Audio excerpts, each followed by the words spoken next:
이번 시간에는 현시선호 이론에 대해서 학습하겠습니다. 목차를 살펴보도록 하겠습니다. 우선 현시선호가 무엇인지 살펴보고 약공리, 강공리라는 일관성 있는 선택이 무엇인지 판단해 보도록 하겠습니다. 현시선호가 등장하게 된 것은 기존 효용극대화의 문제점으로부터 출발합니다. 우리가 예전에 이 효용극대화를 하기 위해서 출발한 것은 합리적인 선호관계, 즉 선호관계의 완전성, 반사성, 이행성이 충족되어야 한다는 것부터 출발했습니다. 또한 그런 합리적인 선호관계로부터 효용함수, 그리고 무차별곡선, 그리고 한계대치율이라는 개념을 가지고 효용극대화를 했습니다. 하지만 일상생활에서 우리는 합리적인 선호관계라든가 효용함수, 무차별곡선, 그리고 한계대치율이라는 것은 생각하지 않고 선택을 하게 됩니다. 그래서 너무나 이러한 가정이 비현실적이라서 현시선호 이론이 등장을 하게 되는데 아주 간단합니다. 선택 가능한 상품 묶음들 중에서 자신의 마음에 드는 상품 묶음을 선택하는 것이 곧 자신의 선호를 드러내는 것입니다. 따라서 자신이 선택한 상품 묶음에 대해서 선호를 현시한다고 하는 것입니다. 일단 간단하게 그래프를 보면서 한번 살펴보도록 하겠습니다. 자, 아래쪽에 두 개의 그래프가 있는데 우선 왼쪽 그래프를 보도록 하겠습니다. 원래 예산선은 파란 선이고 변화된 예산선은 빨간 선으로 표시해 보았습니다. 파란 예산선 하에서는 1에 해당하는 상품 묶음과 2에 해당하는 상품 묶음 다 선택할 수가 있습니다. 그러나 어떤 사람이 1이라는 상품 묶음을 선택하면서 선호를 현시했습니다. 자, 이제 어떤 경제적인 변화가 와서 예산선이 변화하게 되는데 빨간 예산선 하에서는 1이라는 상품 묶음을 선택할 수가 없습니다. 따라서 2를 선택하는 것에 누구도 뭐라고 할 수는 없는 것입니다. 이러한 것이 바로 일관된 선택이라는 것입니다. 즉, 파란 예산선 하에서는 1과 2 모두 다 선택 가능한 상품 묶음들인데 2라는 상품 묶음보다는 1이라는 상품 묶음이 더 좋아서 선택하게 된 것입니다. 이것이 바로 선호를 현시한다라고 표현하는 것입니다. 그런데 1이라는 상품 묶음이 2라는 상품 묶음보다 더 좋음에도 불구하고 선택하지 못하는 것은 돈이 부족하기 때문입니다. 역시 어느 누구도 증명 가능하지 않고 단순하게 이야기를 할 수가 있습니다. 소득이 부족해서 선택을 못하는 것에 어느 누구도 뭐라고 할 수는 없는 것입니다. 그런데 이번에는 오른쪽에 있는 그림을 살펴보도록 하겠습니다. 원래 이 예산선 파란 선 하에서는 1이라는 상품 묶음과 2라는 상품 묶음 모두 다 선택 가능한 것입니다. 그런데 1이라는 상품 묶음이 2라는 상품 묶음보다 더 마음에 들어서 선택을 하면서 선호를 현시했습니다. 이제 경제적인 변화가 와서 빨간 예산선으로 변화했습니다. 역시 빨간 예산선 하에서는 1이라는 상품 묶음도 선택 가능하고 2라는 상품 묶음도 선택 가능합니다. 하지만 처음에 했던 선택과 달리 이번에는 2라는 선택으로 변화하게 됐습니다. 1과 2, 첫 번째 1과 2 중에 무엇이 마음에 드냐? 1이 마음에 좋다고 했습니다. 역시 빨간 선으로 변화하고 둘 다 선택할 수 있는데 이번엔 무엇이 마음에 드느냐라고 했을 때 2가 마음에 든다고 했습니다. 결국 이 사람은 일관적인 선택을 하지 못하는 것입니다. 자, 이제 약공리라는 말과 강공리라는 용어를 표현해서 현시선호를 표현해 보겠습니다. 일단 약공리, 강공리 할 때 공리라는 표현이 나오는데 이 공리란 하나의 이론에서 증명 없이 바르다고 하는 명제입니다. 즉, 조건 없이 전제된 명제입니다. 우리가 보는 현시선호 이론에서는 선택 가능성에 초점을 두기 바랍니다. 우선 약공리, 약한 공리라는 것은 두 상품 묶음을 직접적으로 비교하는 직접 현시선호 관계를 의미합니다. P0 하에서 상품 묶음 Q0가 선택되었다고 해봅시다. 결국 P0 하에서 그 어떤 상품 묶음들보다 Q0가 더 마음에 들어서 선호를 현시하게 된 것입니다.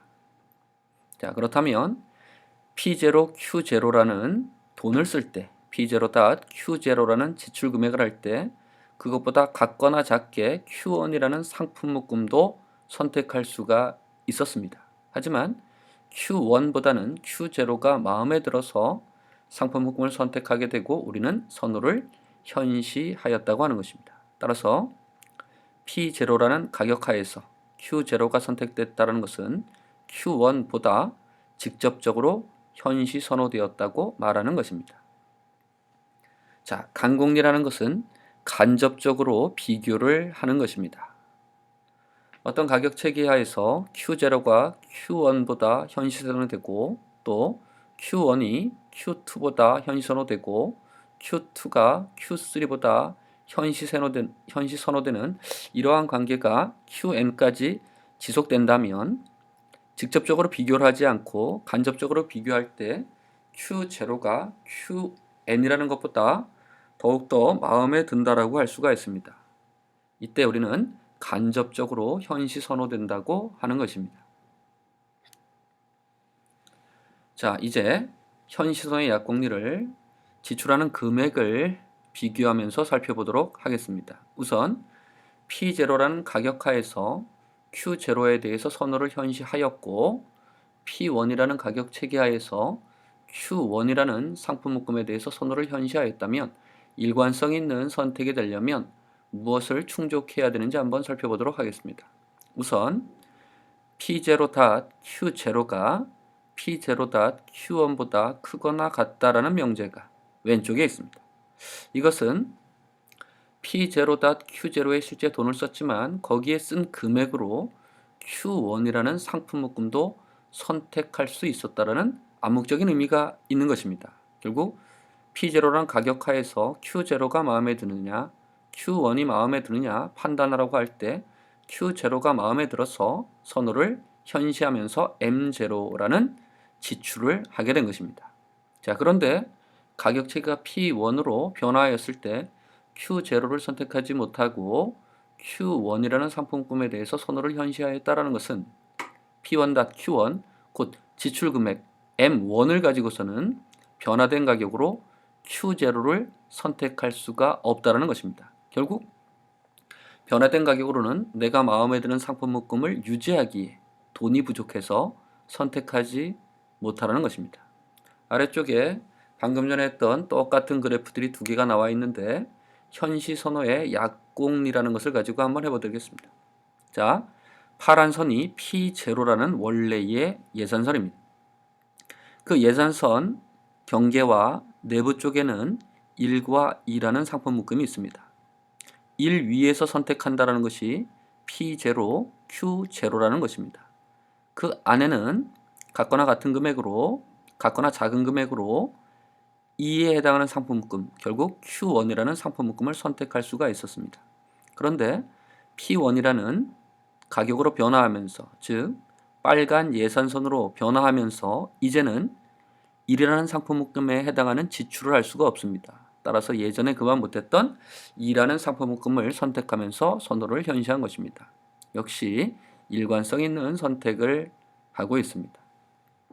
오른쪽 그래프에서는 파란 예산선 하에서 결국 P0라는 가격이죠. 이때 1이라는 상품 묶음과 2라는 상품 묶음을 다 선택할 수 있습니다. 근데 P0라는 가격 하에서 Q0에 돈을 쓴 것은 1번에 해당하는 상품 묶음을 선택한 것입니다. 1번에 해당하는 상품 묶음의 지출 금액을 가지고서는 2라는 상품 묶음도 충분히 선택할 수가 있었습니다. 그런데 1이라는 상품 묶음이 더 마음에 들기 때문에 1이라는 상품 묶음, 곧 Q0라는 상품 묶음을 선택하면서 선호를 현시했습니다. 이제 P1이라는 가격으로 변화하게 된다면 빨간 예산선으로 변화하게 되는데 빨간 예산선으로 변화하게 될 때 1과 2 중에 무엇이 더 마음에 드느냐라고 하면 예전에 했던 것처럼 1이 더 마음에 듭니다 라고 하면서 1이라는 상품 묶음을 선택하면서 선호를 현시해야 되는데 이제는 1이라는 상품 묶음이 아니라 2라는 상품 묶음을 선택하면서 지출하게 됐습니다. 결국 P1.Q1은 P1.Q1, Q0라는 금액을 쓸 수도 있음에도 불구하고 하지 않는다는 것입니다. 결국 약공리를 위배하게 되는 것입니다. 자, 쉽게 이러한 관계를 약공리를 적용하면서 한번 해보겠습니다.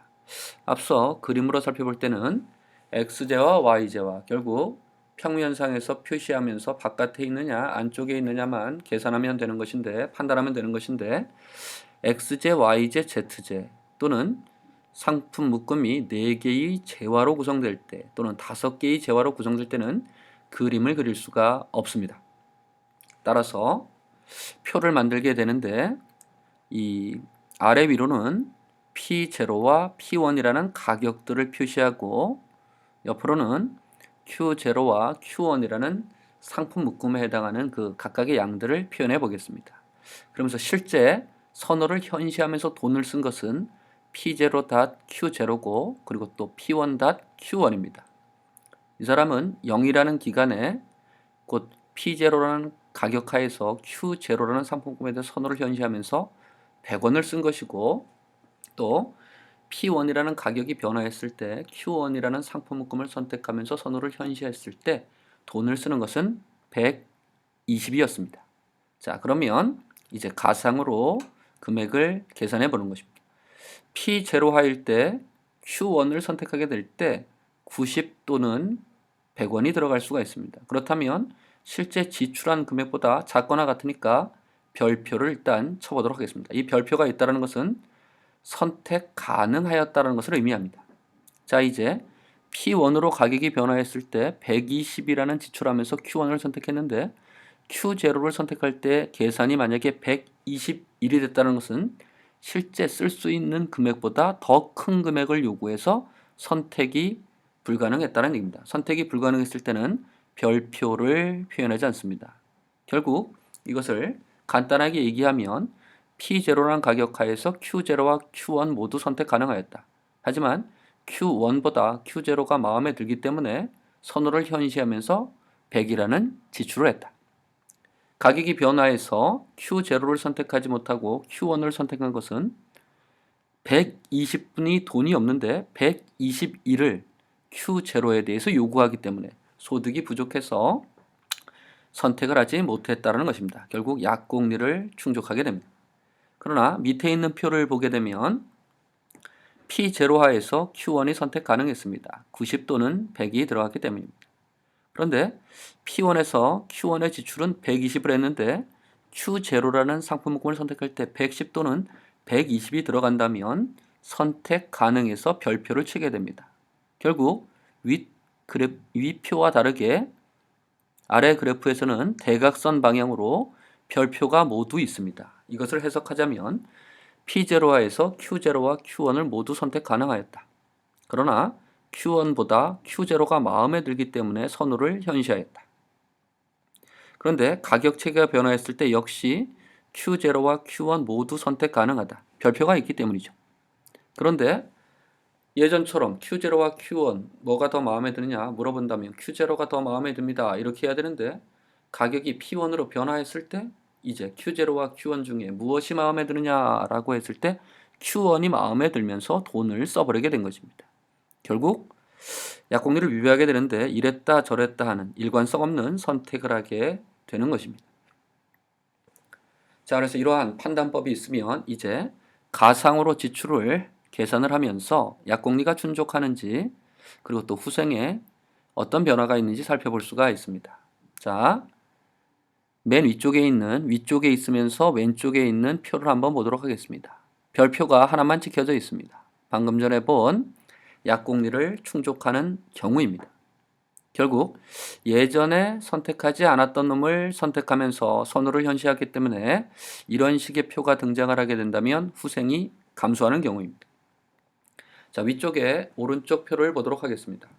이제 별표가 반대쪽에만 찍혀져 있습니다. 양쪽에 없으니까 해석을 하자면 P0란 가격하에서는 Q1이라는 것은 선택 가능하지 못하였다. 그런데 P1이라는 가격 체계로 변화하면서 Q1에 대해서 선호를 현시했다. 물어봤다. Q0라는 상품목을 선택할 수 있었는지 없었는지. 선택할 수 있었는데도 Q1이라는 상품 묶음에 대해서 선호를 현시하면서 지출했습니다. 결국 Q1이라는 상품목을 예전에는 선택할 수 없었지만 내 예산선 바깥에 있었지만 이제 P1으로 가격이 변화하면서 이제 예전에 선택하지 못했던 것을 선택하게 되면서 후생이 증가하는 경우입니다. 결국 약공리를 충족하면서 후생이 증가하는 경우입니다.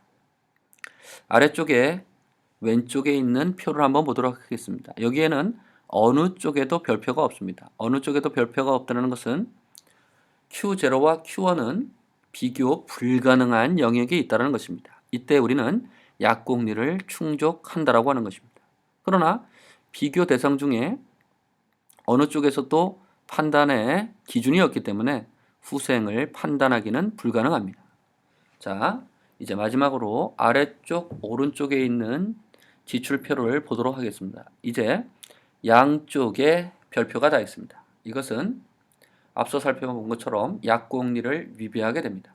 약공리를 위배하게 되는 사람은 선택이 일관적이지 못한 사람이고, 선택이 일관적이지 못하다라고 하는 것은 후생을 판단할 필요가 없어서 불가능하다라는 것입니다. 자, 이제 마지막으로 강공리를 살펴보도록 하겠습니다. 강공리라는 것은 간접적으로 비교를 하게 되는 것입니다. 우선 아래쪽 두 표가 있는데 왼쪽 것을 한번 살펴보도록 하겠습니다. 일단 강공리를 살펴보기 위해서는 각각의 경우에 약공리를 살펴봐야 합니다. P0에서 P1으로 갈 때 네모칸만을 살펴보도록 하겠습니다. 그렇다면 대각선의 방향이 한쪽 분이 없게 됩니다. 따라서 약공리를 만족하게 됩니다. P0와 P1하에서 선택은 약공리를 만족하게 됩니다. P0하에서 Q1을 선택할 수 있었음에도 불구하고 Q0를 선택하였기 때문에 Q0를 Q1보다 현시 선호한다고 이야기할 수 있습니다. 또한 이제 P1에서 P2로 가격이 변화할 때도 한번 살펴보겠습니다. 역시 4개의 표를 보게 될 때 별표는 하나뿐이 없습니다. 그렇다면 P1과 P2에서 P1에서의 선택은 Q2보다는 Q1을 하게 되면서 선호를 현시한 것입니다. 이것은 Q1이라는 상품 묶음에 대해서 Q2보다 선호를 현시하였다고 할 수가 있습니다. 이제 직접적으로 하지 않지만 간접적으로 한번 살펴보겠습니다. P0와 P2를 살펴보겠습니다. 별표가 없고 괄호가 있는 별표는 일단 머릿속에 생각하지 않도록 하겠습니다. 그렇다면 P0 가격과 P2에서 선택하는 것은 양쪽에 별표가 없기 때문에 약공리를 만족하는 것입니다. 이제 강공리를 살펴보기 위해서 Q1보다는 Q0를, Q2보다는 Q1을 마음에 들어 했기 때문에 직접적으로 비교하지 않고 간접적으로 비교한다면 금액에 상관없이 Q0를 Q2보다 선호한다고 할 수가 있습니다. 이것을 간접적으로 현시 선호한다고 하는데, 그럴 때는 그 P0 Q2가 P0 Q0보다 크거나 작거나에 상관없이 괄호를 치고 별표시를 합니다. 직접적인 별표가 있었을 때는 직접적으로 비교를 하는 것이고, 별표가 있고 괄호를 친 별표가 있을 때는 간접적으로만 비교하는 것입니다. 자, 그렇다면 P0 하에서 Q2, Q1, Q0를 선택하라고 했을 때 Q0가 가장 마음에 든 것입니다. Q2는 별표가 없기 때문에 예산선 바깥에 있음에도 불구하고 마음에 들지 않는다는 것입니다. 그런데 P2라는 가격이 변화했을 때 가장 마음에 드는 Q0를 선택하지 못했던 것은 P2, Q2라는 선택을 했을 때의 지출 금액보다 더 크기 때문입니다. 따라서 아래쪽에 있는 왼쪽의 지출표는 강공리를 충족하는 것입니다. 그런데 오른쪽에 있는 지출표를 한번 보도록 하겠습니다. 이때 P2, Q0에는 별표가 있습니다. 이것은 P2, Q2에 지출하는 금액보다 작거나 같다. 결국 P2라는 가격하에서 Q0를 선택할 수 있었다는 것입니다. 그런데 앞서서 똑같이 하면서 괄호에 별표를 썼습니다. 이 괄호에 별표를 썼다는 것은 이 지출 금액은 실제 P0, Q0보다 더 크다는 것입니다. 하지만 마음에 들지 않는다는 것입니다. 그런데 P2라는 가격으로 변화했을 때 Q0라는 상품 묶음, 가장 좋아하는 상품 묶음을 살 수 있음에도 불구하고 가장 덜 떨어지는 상품 묶음에 지출을 했기 때문에 약공리는 충족하더라도 강공리를 위배하게 되는 것입니다. 수고하셨습니다.